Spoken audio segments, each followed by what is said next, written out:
Do you guys know Chris Casacchia? You know Jeremy. Great to see you, Chris. Nice to see you. Anna Ray and Mark. So nice to meet you. Good to meet you. Chris, hello. Good to see you. Is it like a homecoming for you?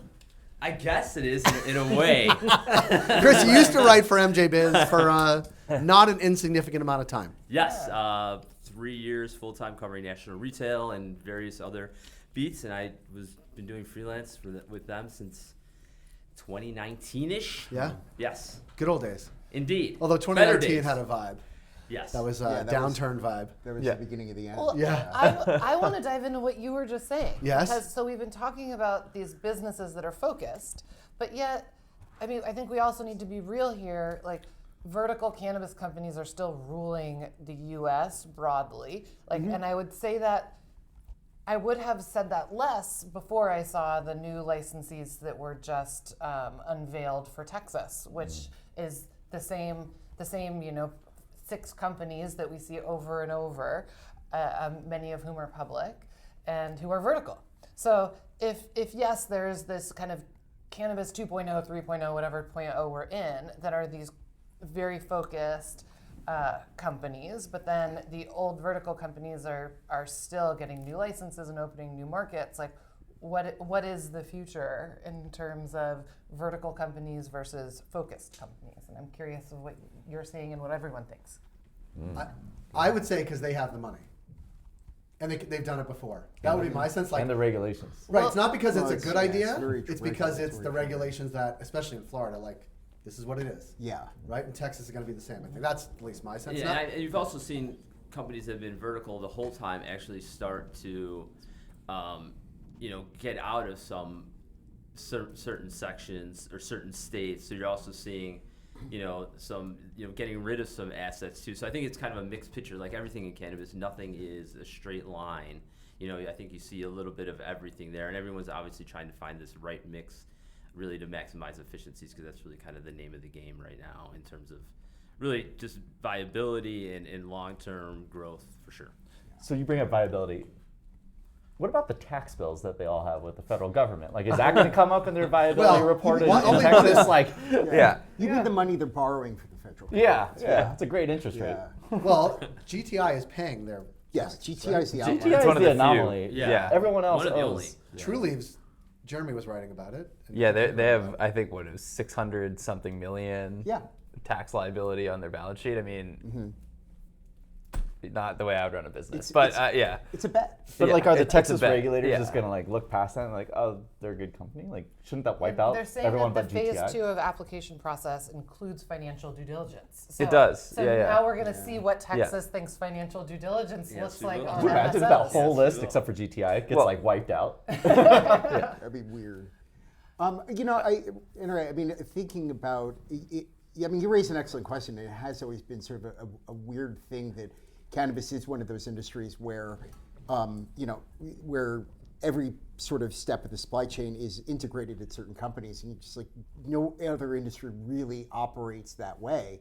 And but I think it is indeed driven a lot by regulation, but also I think the lack of interstate commerce sort of forces it more, because once we have interstate commerce, the market will, I think it will resolve itself, because then you will have production go to the lowest cost states. You'll either have the hyper local sort of craft, but then everything else will be where is it cheapest to produce this stuff. Right. And certainly 100%. once we have import, from like the cut flowers, don't come from the U.S. anymore, other than very high-end stuff. So I think it is driven a lot by the lack of interstate commerce, has sort of forced that more just from a supply chain perspective. Yeah, and what Chris, you were saying about the spectrum, I mean, I think it's Boris Jordan at Curaleaf has always said that they would plan to break off parts of the company at different triggers of things going on, and I've heard execs at Cresco say similar things, the brands would go here and the retail would go here, but it hasn't happened. No. Yeah. I guess GTI did sort of pawn off its brands to Rhythm, and a little bit of that, true. partly also to give Rhythm more of a purpose, but but they stuck. GTI is doing that a little bit to a certain extent. That's a good point. And paying their taxes. Amazing. Chris, I want to pull back a little bit. I want to talk about a topic that's near and dear to your hearts, and we can get through this quickly. Your and my hearts. Talk a little bit about how Is this about cannabis journalism? it is Come on, about Jeremy. cannabis journalism. Talk about how the industry has changed, right? You've been writing for MJBiz since 2019. You said you've been coming to this conference for 6 years. There are fewer and further of us in between doing this professionally. It is so emblematic of what is going on in the space in general. No one is immune to, what everyone has kind of felt from an operator standpoint, from a growth standpoint. There's no doubt it is filtrated into the media side. There's been a carnage the last 2 years. I would say we've lost, major publications, Green Market Report. We've lost so many national reporters. We are down to a handful of really national and international cannabis reporters that is their job to cover the industry, which is just, it's just so sad on so many fronts, and I understand that businesses are having a tough time because we need them to support journalism and to support media outlets in a lot of different ways. And I know that we just don't have these big companies that are, taking out advertisements, sponsoring things. Even this is kind of interesting. This year I've noticed, even on the party front, we're seeing the first time where parties are charging people to get into the party, which this is another iteration of what is going on in the cannabis industry, where now even that segment has become so saturated, where now everyone's trying to squeeze out anything they can, out of the industry. And it's unfortunate right now what is happening in the media landscape. And I do appreciate what you guys are doing, because honestly, if we talk about media, there are very few outlets out there that are doing it right, doing what they're supposed to be doing, cover the industry how it's supposed to be covered, without this pay to play, unfortunately, which is so much underneath so many of these kind of media companies that are now, names that we hear about constantly in the space. Right. Yeah, I mean, it's always a fine line, right? I mean, I think you bring up a really good point that the media needs the industry and the industry needs the media. And for some reason, not for some reason, I mean, I know what the reasons are, but it's getting severed a little bit, right? Yep. Can you talk a little bit about how, when you talk to sources, like what are the real impacts of the lack of coverage on the industry? Well, I think outside of Cultivated, of course, who's doing a great job. Absolutely, absolutely.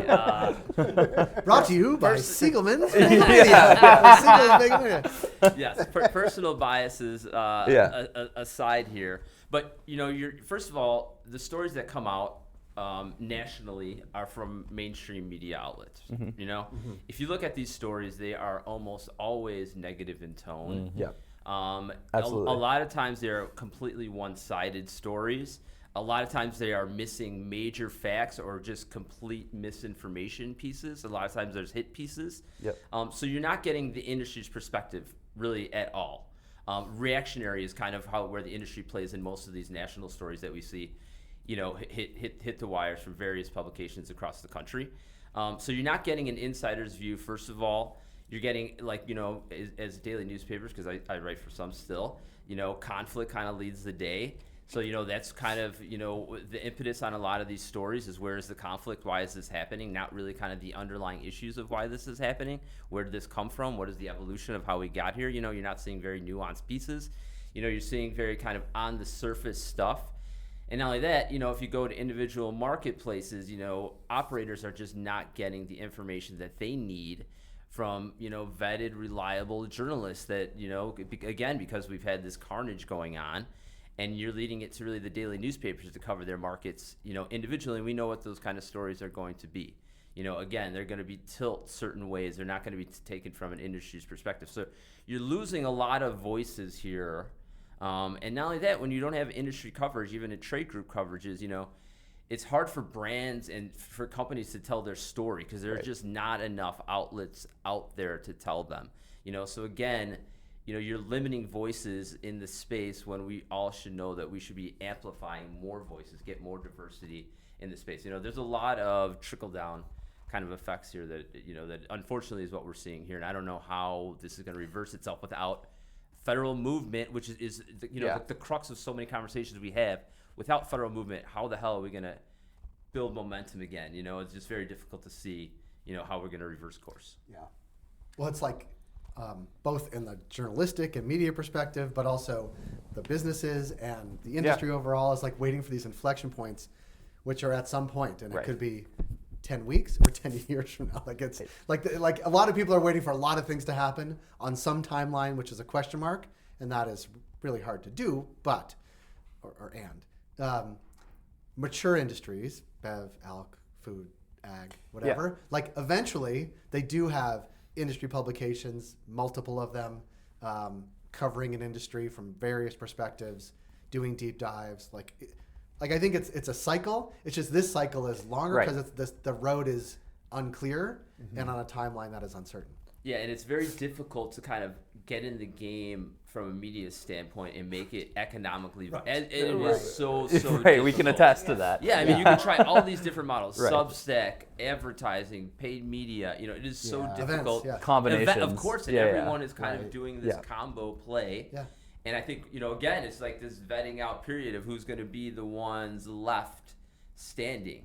You know, unfortunately, and this conversation holds to operators too. I mean, I feel like some of these conversations are you can be it's the talking same. to different constituencies within the industry, and everyone's kind of dealing with, you know, various pain points Yeah. along the line. Well, so one thing that we see with our podcast is pitches from PR people pretty regularly, and they're getting Far too paid. many. Yeah. Sorry for our PR friends. Jeremy. Well, and I mean, that's kind of what the question is about. Is like, so the PR model is like, in general, you know, companies retain PR companies for a lot more than it costs to be a monthly subscriber to one of your publications, and Nothing? and they're going out there and pitching stories, and so they're driving a lot of the narrative too that we're seeing in the news because it's just the easiest thing to do, as opposed to investing in investigative journalism and really like news gathering. But and I mean I want to know from your guys' perspective as journalists, like what. Are PR people, is that good for the industry? Do we need them to be keeping the stories moving? Like if you're an operator listening to this, should you be paying PR people? I was gonna check for how many viewers we have before I speak candidly. And Chris, I will let you chime in here. I will say two things on that front. As journalists, we're vastly outnumbered. It's been that way my entire career. You know, it's like if I have 20 PR people pitching me, like I'm not going to read it. It sort of becomes like a news feed more than it becomes an actual one-to-one conversation. That being said, right, there are so many brands, like we are doing a daily newsletter. At some point to get in front of us, you do need some access, and it's really hard to gin that up yourself, but I think the alchemy is a bit off right now. I would say that the disparity between the number of working journalists and PR folks in the space is very off, and like there's no possible way we can cover everything that everyone is getting paid to pitch on. And so to soapbox for a second, I would say one thing I think a lot of PR firms can and should be thinking about doing is supporting media companies more directly. I understand there's conflict of interest problems around that, but if they were to sponsor us and to help us hire more writers, pay more writers, that would make the ecosystem a lot healthier, I think. Yeah, and I think also, you know, PR companies have also not been immune to what is going on. If you look at the biggest ones that have the most accounts or have the most, you know, staff, they have also been laying off, you know, staff again the last 2 years. So again, you think that these companies are, and some of them obviously have, you know, some of the biggest kind of clientele, highly recognizable names. But again, they're going through the same thing. I mean, they have slashed their staff across the board.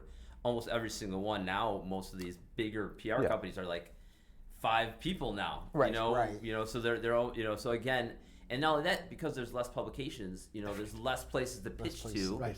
So you're consistently seeing, you know, the same pitches again and again from the same type of people. You know, and it's difficult to kind of, you know, get to really good stories when, you know, you're relying on that type of method. I think there are probably a lot more stories from smaller companies that are either not publicly traded or aren't hiring PR from that are just like there's an operator that I had never heard of. I'm not even going to say because it's going to sound like I'm an idiot. But like actually in 3 or 4 states, I assume they're profitable. They keep their head down. They do their work. They just don't promote themselves because it doesn't serve them. Right? They're in the business of doing the business, not selling stock, not increasing the share price, doing the business of doing the business, and they don't need the PR. They're just doing the business. Right. Yeah. Well, and keeping and not spending money on marketing. Right. That's right. They don't need to. Right. If they are, they're spending it directly to customers, to who they know are shouting at the door, and it's the same 20% of the customers that are buying 80% of the products. Like they know the business way better than we do, and they're doing it. So the struggle is real. If publications like the Wall Street Journal and the New York Times keep publishing stuff that is not good for the industry or straight up misinformation, what's your guys' advice on like who and how can we at least work with those groups better to stave off that level of misinformation? I think when, because I've done a lot of different types of writing, I think, op-eds, I think a way to combat some of these stories that are out in certain markets that are usually pretty amenable to op-eds, especially they're from, highly placed executives or, industry insider type people. I think that's certainly one valid, option for folks if they think they're on the wrong side of a certain issue. And I think, these reporters are open to talk about the industry, but again, I think you need to find really some interesting nuggets that are not generally known out there to general readers of kind of why is weed important? Why is this industry important?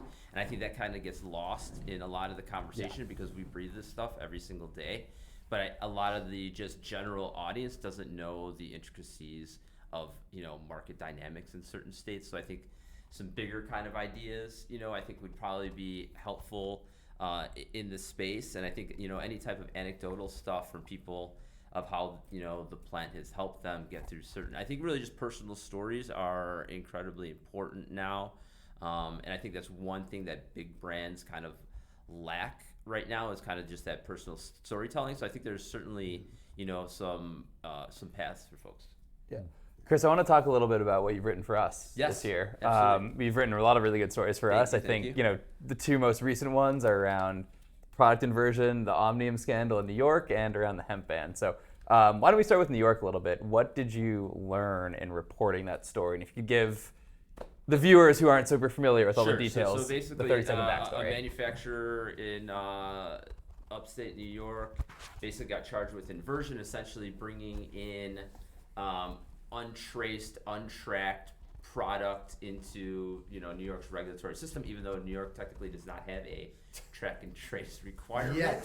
Yeah. They've been trying to roll out BioTrack and then Metric. We may have. It's not that hard. It's a shame that no other state has this. That nobody's ever done it before. Who could have thought this might be a thing? So it's a little bit quirky just on the offset in general, and now there is allegations, at least from the regulators, that they essentially leased out their facility to some big name brands that we've all heard of before, Stizzy, Fuse, and they basically used these facilities, and kind of borrowed their license, and that and according to New York rules, is against the rules. So now you have basically this.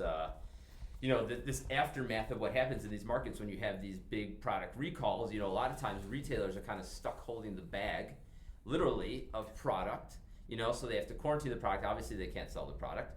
And now you have this back and forth with the brand, with the processors, with the retailers, getting this money back, which often, a lot of times retailers do get screwed in the process, especially, I've been covering the California market for many, many, many years. A lot of times these mass recalls, end up hurting the retailers big time, or distributors, because they're kind of caught in the middle. And, what's really been problematic here, I think, overall in the New York market, which we've seen a lack of transparency from the regulators. And I think that's kind of, irked everyone kind of in the ecosystem because they have not been transparent of what they exactly want, and especially during this recalls. That was a euphemism. And they have not been, even informing the operators in, due time, letting them know, trying to get them to follow up. They're often just ghosting. So that's been a major problem in New York, which I think everyone is kind of just fed up with kind of what has transpired just on the regulatory side. I mean, it's kind of been, a mess from the beginning, but we've kind of seen a mess almost in every single state because they run this kind of similar pattern. You give out licenses, they almost always get litigated. Every single state. I mean, there's a certain, a path that every single state follows. But because New York was so, everyone was so optimistic on this giant juggernaut, and now it's finally getting momentum. We're seeing hundreds of retailer stores open. But now what are we 3 years from when the first store opened? I believe. Sounds about right. I think just about 3 years. Yeah, 'cause I think it was right before New Year's. Yeah. It was like December 30th. They were trying to get it open. Yeah. Yes. They were trying to get it open. Is that one still open? It is housing works. Housing works. Yeah. Yes. Yeah. Absolutely. And now so that's what's going on in New York, which is obviously kind of stunted a really good growth story, because obviously we are desperately needing optimism and any type of silver lining. We are all seeking that, which is I think is why we talk about Germany and Europe right now. Because we don't want to talk about Pennsylvania and Florida, right? Yes. We'll talk about that later. Yes. Well, stunted, Germany of but the Mid-Atlantic. Mid-Atlantic. The demand is there, there's so a big it'll there's a bounce big back. Amish I mean, this is the community interesting there, thing about yeah. every market. The demand is there, and demand is growing. So, I mean, we have, kind of a lot of these dichotomies where, yes, one side is going really, really well, but yet it's not really reflective in kind of the overall kind of health of the marketplace. Right. More people are becoming consumers. Like, there's certain trends that are just on the way up, and we should all be happy about those trends. But, does that translate into a healthy market? Not all the time. It's a very convoluted picture. I'm wondering if through your reporting you have some predictions about where this might go, especially because there is this whole reality of regulated cannabis watching unregulated illicit product and being very frustrated about that not being enforced upon. And now we have in the regulated market a kind of this big open-ended question about enforcement. And for companies that spend a lot of time and effort trying to follow the rules, thinking that that's the path to stability and consistency and growth, when companies don't get in trouble, when they don't follow the rules, I think it sets this precedent that you don't actually need to follow the rules. And I wonder if you have any ideas of where this might go. Well, I mean, it's kind of interesting, speaking about the hemp ban, Yeah. which obviously was another gigantic story that, that everyone's kind of dealing with. So I met some folks from the Carolinas yesterday at a media event. And, hemp basically has a little bit less than a year, essentially, to, who knows, I mean, change the law, find another kind of workaround. There's a lot of different pontificating of what's going to happen. I certainly think that beverages are where the conversation's at right now. So if I was not making beverages, I'd be very, very concerned that that's going to be the carve out, because it seems to be like the big players are really kind of talking about that single line rather than gummies, tinctures, any other products, the THCAs of the world. You said it. I didn't say it. Yeah. But what's interesting, Speaking his language, though. talking to these folks in the Carolinas, they've actually started raiding South Carolina in state agencies. They've actually started raiding hemp stores, even though technically it's legal there. So I think we're, just anecdotally, we're kind of seeing some interesting things. Enforcement, though, is impossible. So let's not kid ourselves. Like, when they write these laws, I mean, I live in California. When Newsom, temporarily banned hemp, there was no enforcement mechanism. Right. When he extended the moratorium, there was no enforcement mechanism. The feds, what they're doing now, there's no enforcement mechanism. Yeah, so it just pushes the good actors out of the market, and it keeps the people that are willing to break the law in the market. Yes, of course. I mean, this is what it's been, self-perpetuating in a lot of different ways. It's the same things we're seeing. Not as much, because like the mushroom thing seemed to be blossomed 2 years ago here, actually, where you had mushroom companies, actually big time sponsors. Now they're like, I don't know, just disappeared. They moved into dispensaries in Toronto, is what they've done. Yeah. There you go. I would say that I think the with the point about closing the loophole and and then the state, or I'm sorry, about Newsom and banning state level hemp is, but you're right. It doesn't the smoke shop selling THCA flower on the corner, that's not getting shut down. But what it does do is it means that the alcohol distributors and retailers aren't touching it. I think that's where you see a lot of that wind just get sucked out, because Southern Glazers So is it's not the worst gonna touch possible outcome. Yes. Well, That's yes, like what you yeah. just described. Yeah, So- it's sort of like you've got two. It's like, do you make it bad or do you make it worse? And so it's like, and bad is, I don't mean that. I realize it's a loaded word, but it's like how, it's like, it's like neither outcome is the ideal outcome for everyone. And so Well, how but- do you come but out if with a New better York doesn't- outcome okay, than... but We going- can come. Sorry. Yeah, go ahead. And But I we know there was can a- come out with a better outcome. We pretend that we don't understand nuance or the plant. It's like No, when it I- comes to the regulated cannabis space, we come up with these crazy laws with Right. all this detail. But when it comes to hemp, it's like, save the children, ban it all. It's like, are you fucking kidding me? Sorry. Right. No. You can. Yeah. No, I don't disagree with you. I totally agree with you, and that's where I was going with my statement. Is that there is a middle path there. There Yeah, is. It's like I encourage people to think it's like we can come up with nuanced laws that create access and benefit from working with Southern Glaciers and Total Wine and all these things. It's just because people are concerned that it's not them making the money. Let's call a spade a spade. We're in Vegas, right? Yeah. Like that's what it's all about. It's all capitalism at the end of the day, and we have people fighting for their place in purgatory, and that's what they want to keep. Chris, on that front, we just had Thomas Winstanley on Oh, nice. this morning, Okay. general Love manager that. of edibles.com. He was very diplomatically preaching cautious optimism about what's going on. When you were reporting for us, what did you hear and what was maybe left in the notebook and not in the final copy? How are companies thinking about this? Well, what's kind of interesting, one of the things I didn't get to in the story is that you have some companies working behind the scenes right now to line up legislation and rules in certain states. Yeah. With the idea is that they are going to address this at some point. Obviously, we have this clock ticking situation. Yeah. But there is optimism, like widespread optimism, that they are going to work out something. And certain companies are actively lobbying certain states right now to get regulations on the books, or at least ready, so when there is a change on the federal level, that a state will be able to open up sooner than not. So that's kind of interesting, that we're not hearing too much about, because all these conversations, of course, are at the federal level. I guess I've thought about this, that sort of thought though, and I wrote a little bit about this, is though the downside is then all of a sudden though you are now subject to an E, and you can't cross state lines. And Right. then you're just like another, you're in the same purgatory as licensed cannabis. Well, so like how far does that really I was get? thinking about like an elegant solve to all of this, right? It's Yeah. like if we have these regulated hemp markets like Tennessee, where they grow it and they have access to it, it's like, wouldn't a simple piece of legislation that does allow for interstate commerce between two legal markets, like, wouldn't that one focal point be a big step forward that allows hemp and cannabis to kind of coexist?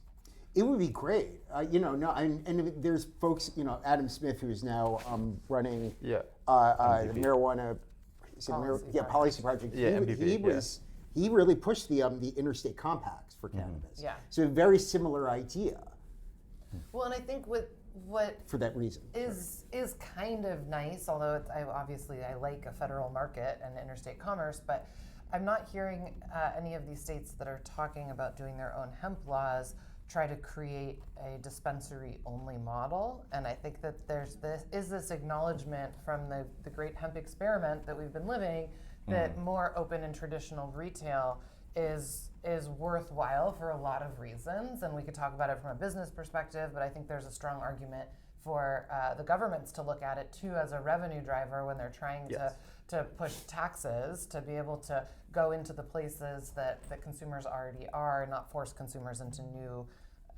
highly stigmatized dispensary doors. So I would hope that if those efforts are moving forward, that there is a protection of more traditional retail outlets as a path forward for hemp. That would be a win in my mind. Yeah, I think that's going to be, it'll depend on what they look at of what products are going to be included and what's not. Because if it's bevs only, you hear the conversation a lot, we want this regular like alcohol, and you talk to the big players like Edible Arrangements, and they already are, they already have mobilization on the lobbying front with the biggest alcohol distributors in the United States. They have lawmakers' ear, which cannabis does not.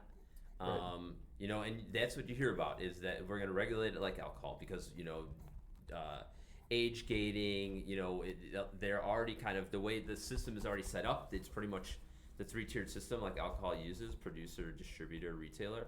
at least for hemp bevs, which has kind of been the great one of the great successes in hemp product lines.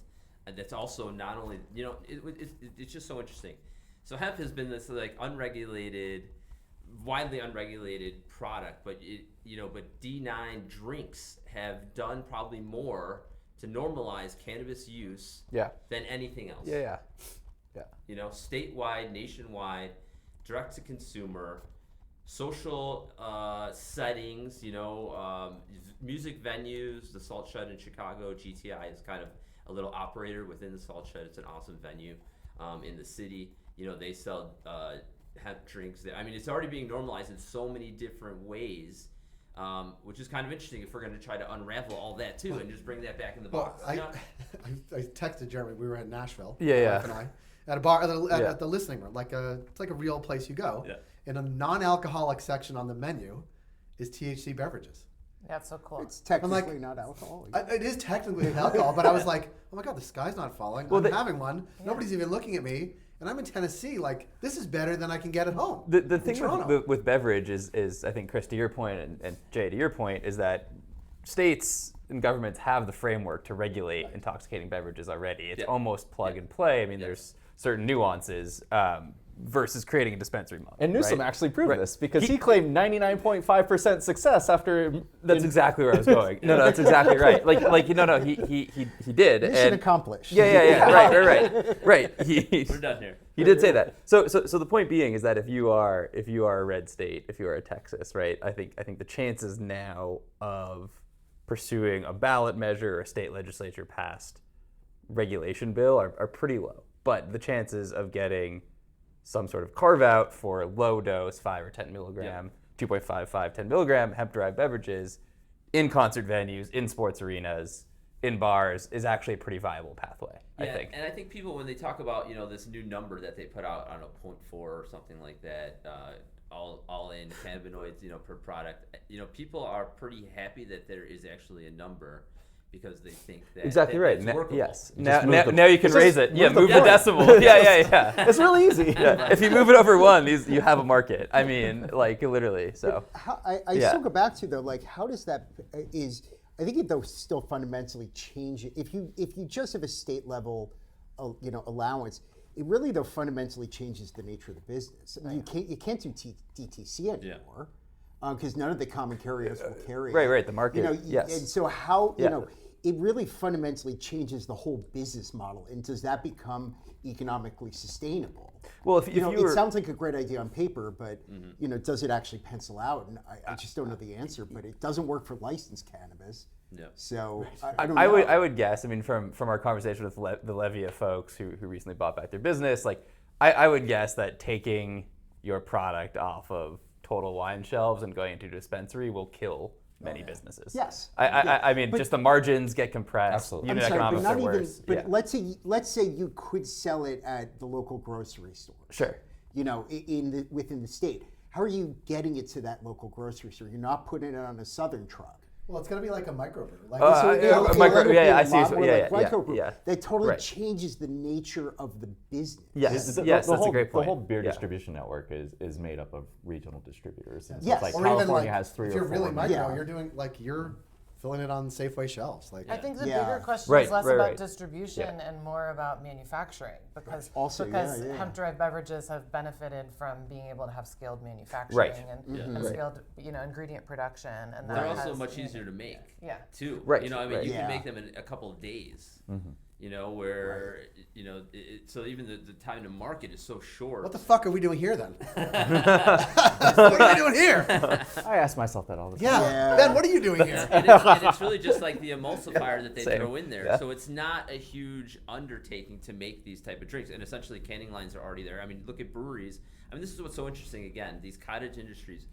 The manufacturing partners that have been set up here, it's given a lifeline to so many breweries across the country, which are dealing with their own issues with, growth problems because of, the alcohol definitely on the low end are declining. So it's given them, a new runways for manufacturers too. So again, to close up, there's so many different constituencies that are really benefited so greatly because of hemp drinks. I hope that, they somehow find some consensus, but it's so difficult because big players, little players, Consumers. big elk, Consumers. consumers. It's going to be hard to find a consensus because there's so many different kind of agendas here at play. And not only that, drinks have not done well at dispensaries. Yeah. Right. No one Yeah. dispensaries do Right. not want drinks. There are they're a bulky item. They take up a lot of space. They're heavy. The margins are not good. So that's another thing. They haven't performed well. It's interesting, and I wish we had kept Thomas Winstanley here all day, because when he was at Theory Wellness, ironically, they actually, I think they even used MJBiz as an announcement point. They Yes, were opening yeah, I up a remember that. beverage-only Mhm. dispensary adjacent to one of their dispensaries because they realized that people only buy drinks in a drink sort of venue as opposed to like in a dispensary. So they actually opened up a, do I have this right? Yeah. they Yes, opened no, up that's exactly right. Yeah. like a beverage-only dispensary in Massachusetts. Well, and I talked to, because we're at MJBiz, so we're all talking to everybody that we can talk to. And I talked to a small chain retailer out of California yesterday that I ran into at the Chandelier Bar, and everyone was already talking about hemp. And so I said, what do you think? You saw, how competitive did you feel that it was when there were hemp beverages being sold at Total Wine a couple miles away from your dispensary? And this guy said, it really wasn't a big deal to me. I really didn't care. I do think that hemp beverages are opening up the category.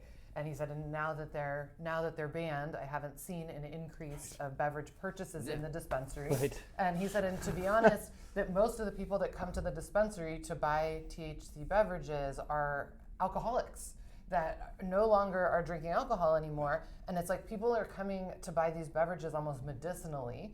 And they're coming specifically for them, and they're sort of outliers.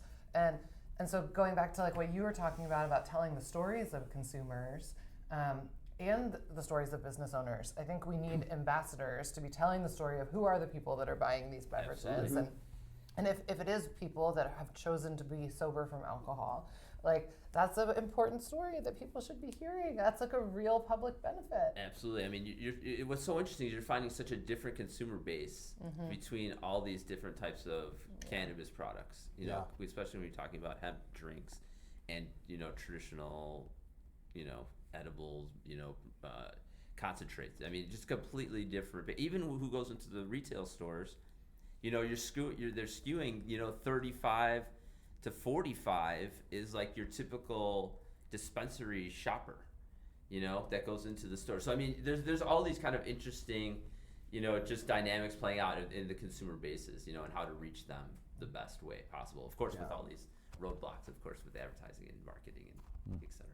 But isn't it funny that it just happened, right? I mean, this is like a lesson in capitalism, really. Like things can just happen. And then there get to be a place where it's a multi-billion-dollar market because someone, I'll use your word, mistaken loophole or intentional loophole, like people just filled it.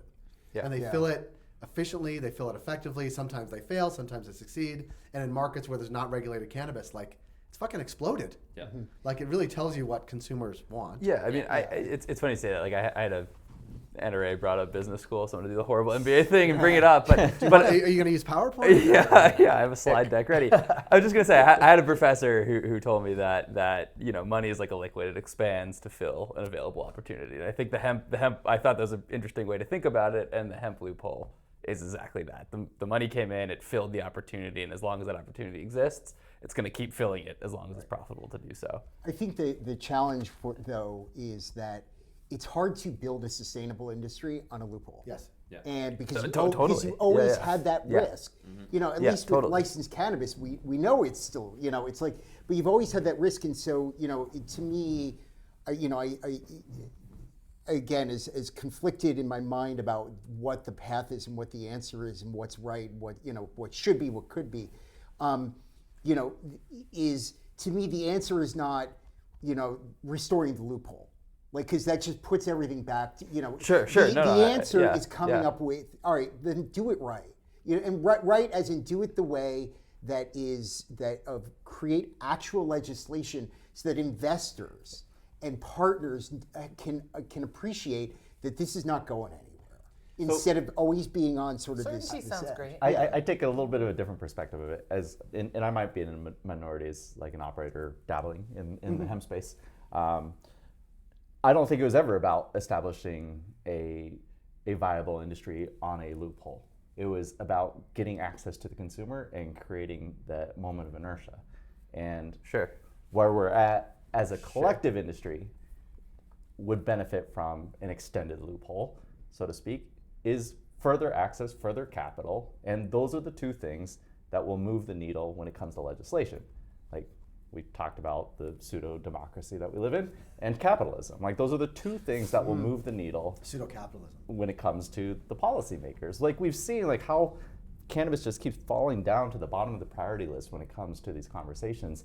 The only way to keep it up at the top is capitalism and the people. And so that's where a prolonged loophole would benefit. It's not about building a sustainable industry on top of it. It's about creating more access for longer. That's fair, and I don't know that my thought and your thought necessarily are completely at odds. I think there is some overlap there. I will say though that a lot of the conversations I remember having in 2018-ish, when money was still raining from the sky into the license industry, was from some of the big MSOs was, we don't want legalization just yet. Right. We want to have our exclusivity to get share, and that just look how that worked out. Well, we even see that right now. Like like a bunch of them launched their hemp initiatives. They got started. They were a little bit behind. Yeah. If you gave them another year of doing that, they'd be more invested and more open to it, just because they would have their foothold in it. Right. And a lot of what's happened with alcohol stepping in to lobby for prohibition of hemp is because the brands aren't in it themselves yet. They're behind. They want more time to figure it out themselves. Right. Yeah. And yes. Yes. yeah, I mean, there's a couple, but the There's underlying some. narrative The liquor is brands. that there's a number of companies that are just like, crap, we're behind. So now we need to figure out a way to slow it down so that we can be in charge. So it's the same old game of capitalism. Is like they're just using policy to try to create opportunities. I thought it was about the kids. Well, but it is about the kids. Well, but exactly. What about the kids? I don't know that that's 100% fair, because it 98, 99. Well, that's I mean, the alcohol distributors like to say that the 3-tier system is important because of safety. That it's like that only goes so far, and I think there is a fairness side to this, to the argument, which I think is legitimate, which is that the alcohol industry is very bound by very strict trade practices, by very strict labeling laws, by very strict advertising laws, which the hemp beverage industry and the rest of the hemp industry has just not been subject to. Yes. And and I recognize that part of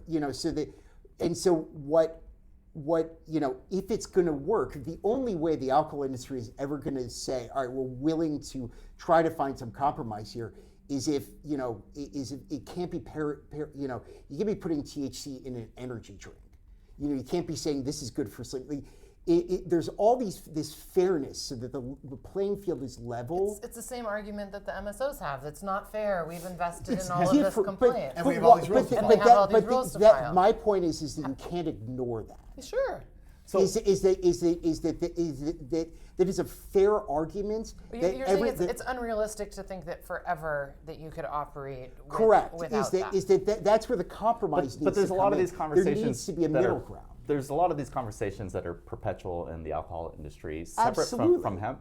And so what I've tried to tell people is that we're in the infinite game. We need to clock a win so that we could enter that conversation and be a part of that conversation. This comes to like DTC. This comes to energy drinks. It's like those conversations are happening constantly. Like, wouldn't you like to be a part of the conversation? Like, I feel like we're trying to put all these stipulations into what progress looks like instead of just accepting that next step so that we can at least be in the same room as those conversations. I totally agree with that, and that's why I think it would be a mistake for the hemp industry to fight alcohol on this, because alcohol's not going to back down for that very reason. Instead, they should they ought to be engaging with each other to figure out where's the middle ground we can all come to. That is that because both sides have a legitimate rational argument here, and and they're not going to back down unless there is some sort of middle ground. My only correction is you say they. You mean we, because it That's is fair. the cannabinoid economy, and since we're talking about alcohol, we all said it's like generally people are going to benefit from THC beverages getting onto mainstream shelves.